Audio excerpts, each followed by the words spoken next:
rising, grand afternoon, grand evening, whenever you're seeing this. Hello. It is me, Jazziel, your grounding coach, your aura specialist, your spiritual scientist, here to share a bit about a topic and a practice that you could do anytime that you want to do, perfectly free. I don't know why the lighting is playing with me right now. Hold on.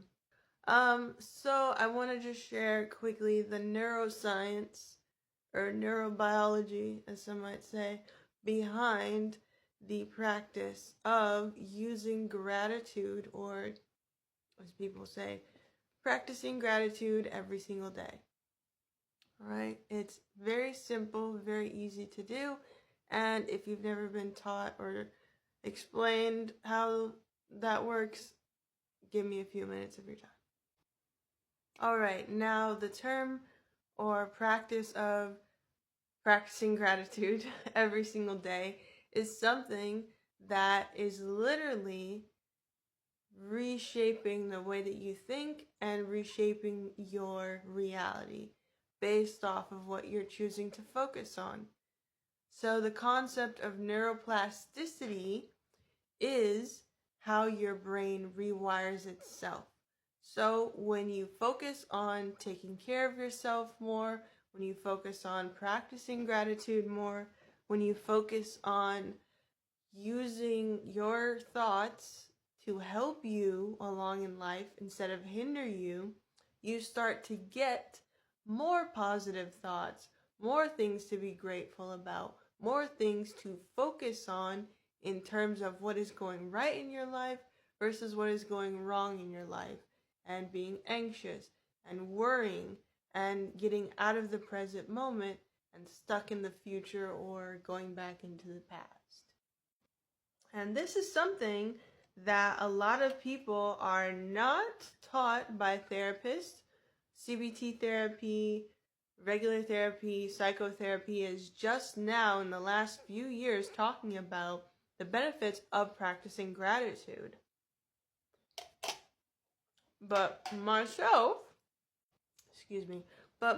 as a holistic health practitioner and someone who has been certified as a life coach, we had to focus on the neuroscience behind limiting thoughts or limiting beliefs about ourselves. And we spent a year, minus the holidays, right? But we spent a year coming together once a week in our groups and talking about our experiences with our assignments for that week. And we all got the same assignment, right? But we all had to focus on a limiting thought or limiting belief of our own around the parameters of the assignment for that week.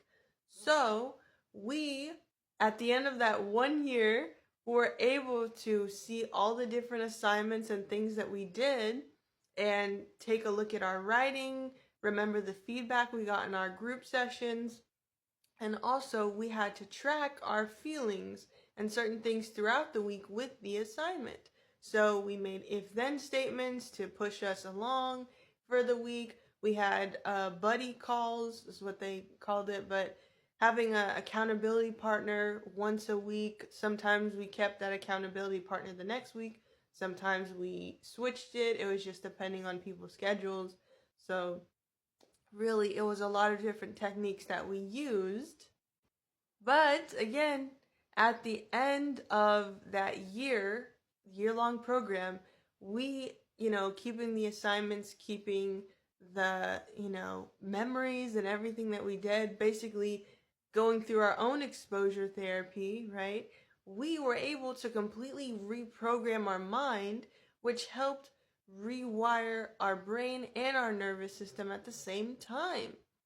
So when I tell you practicing gratitude and doing things outside of what you may naturally think of doing or naturally gravitate towards doing can literally rewire and reshape your brain and your nervous system. It's science. Trust me. And also, if you want to get into technical terms about practicing gratitude and how it rewires your brain, the neuroscience or neurobiology behind that is that when you feel anxious or worried or stressed out, you are oftentimes staying in the amygdala part of your brain, and the amygdala is responsible for that fight or flight response that gets triggered. If you feel unsafe, right, you go into fight or flight. And it's also responsible for anxious thinking that keeps you alive. So it gets you to worry about things because you're concerned about safety, because you're telling yourself by being in fight or flight mode, my body is not safe, I'm not safe. Look for dangers, look for signs of something to be cautious about. Look for things outside of yourself, basically, and try to assess where the danger is coming from, right? So that's when you're stuck or remaining in that amygdala part of your brain, right? I need to take a breath just talking about that because, whoa, we do not want to stay in there. We do not want to stay in fight or flight mode, obviously. Now, if you're practicing gratitude, your brain shifts from that fight or flight mode into I'm safe, I'm a sovereign being, I am all right. My body or mind might feel alerted or might feel that there's a sense of danger, but everything is okay. I am safe. So you're switching from that amygdala to the prefrontal cortex part of your brain, literally the front part of your brain here.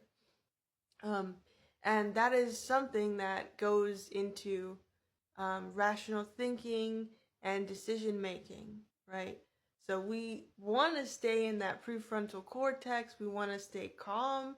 We could still be a little bit alert and aware of our surroundings, but we don't want to go into hypervigilance or fight or flight mode, right? Nobody wants to stay there. Okay, I'm sure the person watching this, you completely understand where I'm coming from when I say nobody wants to stay there.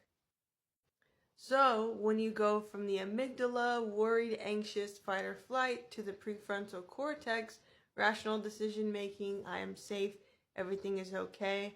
There might be something to worry about, but it's not enough for me to have my whole body respond, to make myself feel uncomfortable, to make myself feel like there's imminent danger, right? Excuse me, confirmation. So when you're practicing gratitude, you're staying in your prefrontal cortex. You're saying, this is how my day went. I'm grateful for this, this, and this. This is something that I accomplished today. I did this, this, and this. This is something that I was able to process emotionally. I got this, this, and this out of it, instead of intrusive thinking, worrying, anxious, fear-based outlook on life with that amygdala, right? Because that is a part of your reptilian brain, right? There's a mammalian brain and a reptilian brain and a human rational reasoning brain, different parts of your brain, right? This is literally how we evolved to become who we are today, to be the human species that we are. So practicing gratitude gets you into the present moment and also calms your body and helps your brain gravitate and grab similar thoughts of gratitude, similar thoughts of I'm okay and it's okay to be this way, similar thoughts of everything is working out for me, let me focus on this, instead of this is going wrong in your life, what if this person doesn't like you, this person doesn't think highly of you. You see how different it is, right, with that visual? So you want to make sure that even if you're maybe not tracking it throughout your whole day, just like tracking your emotions, you could still do that at the end of the day. You could still do that before you go to sleep, right? Practice gratitude, practice being aware of your feelings, and stay in that front part of your brain and in the present moment. Your brain will thank you and will gravitate towards more positive and grateful thoughts. It's neuroscience, it's spiritual science, and most importantly, it's the truth. Have a great day.